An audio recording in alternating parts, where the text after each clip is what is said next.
Hidden deep inside the electrical code that governs your home's wiring, there's this really clever shortcut. It's a rule that saves money and keeps us safe, all by assuming something that sounds kind of crazy, that you'll never use all your appliances at once. It seems counterintuitive, right? But it's actually a brilliant piece of engineering. So today, we're going to pull back the curtain and see exactly how it works. Okay, so picture this for a second. Imagine the busiest day of the year, maybe a big holiday dinner. The oven's cranked up, the dishwasher's running, the microwave's reheating something, and the garbage disposal is getting a serious workout. If you had all of that going at the exact same moment, could your home's electrical system actually handle it without tripping a breaker? Well, the surprising answer is probably not. Your system most likely isn't built for that absolute worst case everything on scenario. And that's by design. The National Electrical Code is basically making a really smart, calculated bet that you simply won't have everything running at full blast all at the same time. Now, this isn't just a wild guess. It's a core principle of smart engineering. So let's dive into the logic behind this, well, realistic calculation, and see how it keeps us from building homes with wiring that's way over-engineered and needlessly expensive. The secret ingredient to all of this is a concept called a demand factor.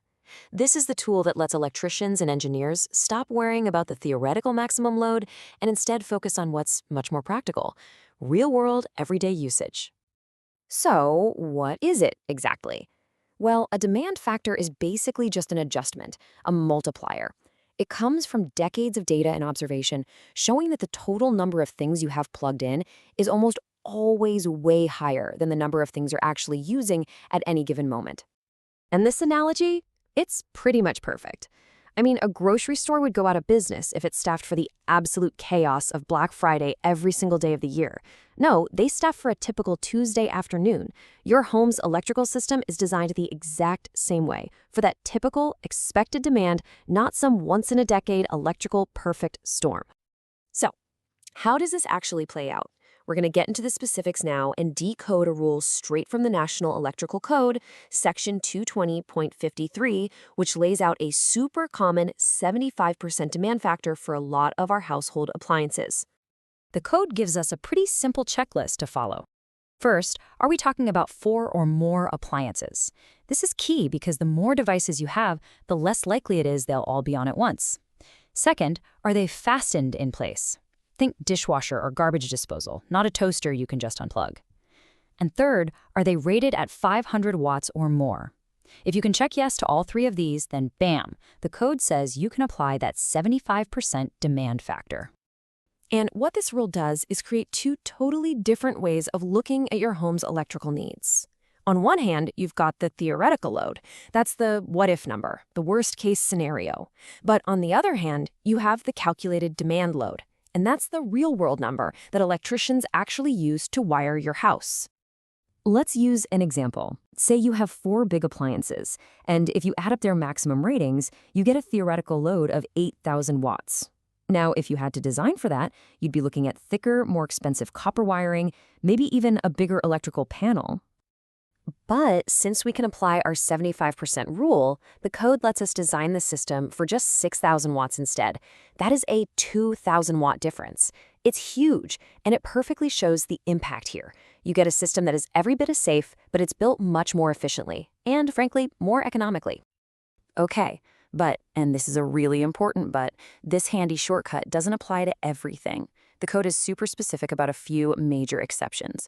We're talking about the real heavy hitters of your home's electrical system. And here they are. Things like your furnace or central AC, your electric stove and oven, your clothes dryer, and more these days, your EV charger. See the common thread? When these things are on, they are really on. They draw a massive, sustained amount of power. So for these guys, no shortcuts. And the logic here makes total sense. It's all about safety. These power-hungry machines get their own, much more rigorous calculations. The system has to be designed to handle their full potential load, because the chances of them running at max power for a long time are just much higher. So, okay, let's bring it all home. We've been talking about this kind of obscure rule in an electrical code book. Why does this actually matter to you in your house? Well, it really comes down to this perfect balance of 3 key things. First, safety. This rule makes sure your system is absolutely safe for any realistic scenario.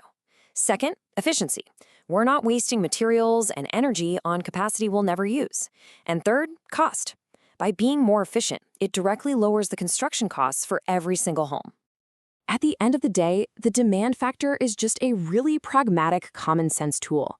It stops us from overbuilding our electrical systems, from installing huge, expensive components for a crazy scenario that almost never happens. It helps keep housing more affordable while making sure everything stays completely reliable. And that kind of brings us to one last big question. This code was written based on how we've lived for decades. But our homes are changing. They're filling up with more and more hydroelectronics, like on-demand water heaters, and especially those EV chargers. It really makes you wonder, as we move towards this all-electric future, is the code's definition of realistic going to have to change too? It's a fascinating thing to think about.